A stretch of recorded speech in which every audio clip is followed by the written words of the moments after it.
شوفوا هالفيديو ونتكلم بعد ان شاء الله. وفي سعودي عنده شرف ما يخليه يحكم علي احط في حسابي اسم اماراتي وحسابي رسمي. يا راجع لي تعال، مش راجع لي انا. اي طبعا راجع لي طبعا. انت تصيحين الحين اشوف. انا اكلم صديقتي جالسه قدامي في الكرسي اللي قدام. وين اشوف صديقتك؟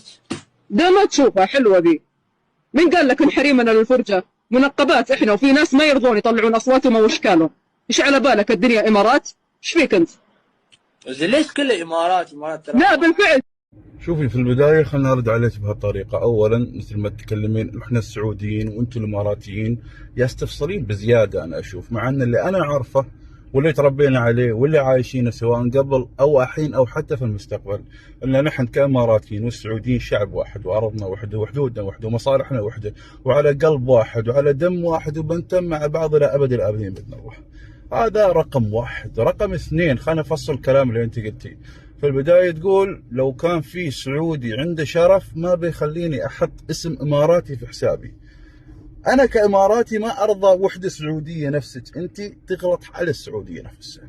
حسب عارفين كرمنا وأخلاقنا وين.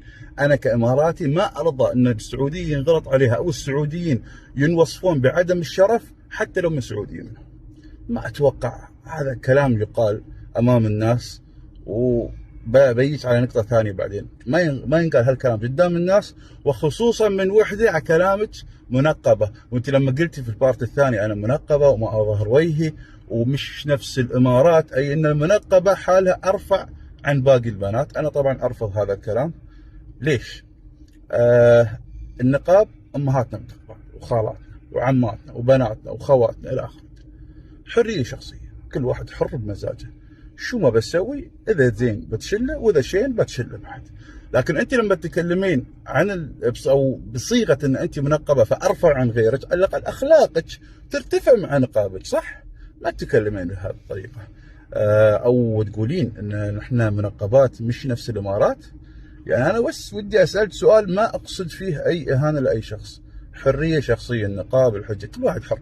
لأن في النهاية أي واحد، أي وحدة بتلبس نقاب، أي وحدة بتلبس شيلة، أي وحدة بتفصح، حرة، لكن تحاسب على اللي سوته. كان زين لها، كان شين عليها، وانتهينا من هذا الموضوع، ما بندخل في زيادة.